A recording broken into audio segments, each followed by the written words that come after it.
My name is Jenna. I'm Greek. I was born in Germany and I grew up in a very strict, traditional Greek Orthodox family.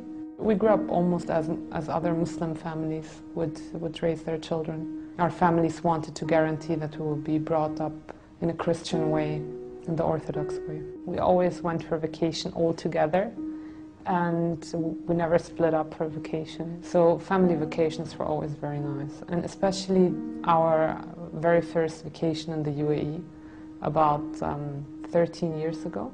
I was like 12, 13 years old, and the first week we stayed in the country, we did a tour all over the UAE.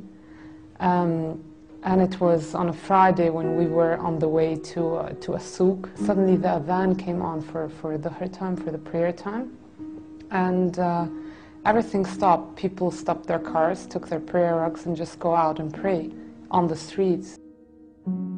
The sound of the adhan was something that changed something inside of me. And subhanAllah, I don't know what it was, but it never left me, kind of. It changed something and it stayed, and I just wanted to know what it means, what it actually says. I was a person that I did not want to hear the subject death at all.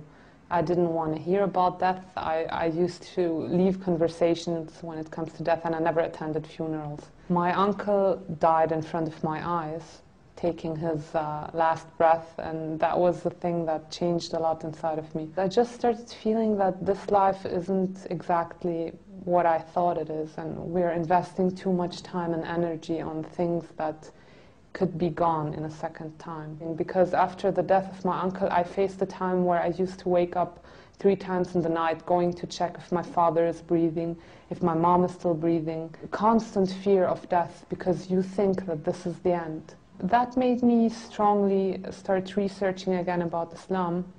I researched before about other religions as well, but I could not find any truth in there or anything that will convince me. When I started reading about Islam, I found all the answers that I could not find in my own religion. The fact where I got really convinced was when I read the biography of Prophet Muhammad sallallahu alaihi wasallam. It reminded me so much of what we used to know and read about Jesus, Isa alayhi salam. So I started reading and reading, and this person seemed to be such a noble person with such amazing characteristics, with a personality that I think I've never read something similar like that before. After reading the biography, I was convinced that everything I know about Islam, I have to delete it and just start reading from zero onwards and get my own research and get my own facts about this religion, because obviously everything I knew before was wrong. It didn't take a long time to find out that Islam is the truth and that there can't be any other religion in the world than this.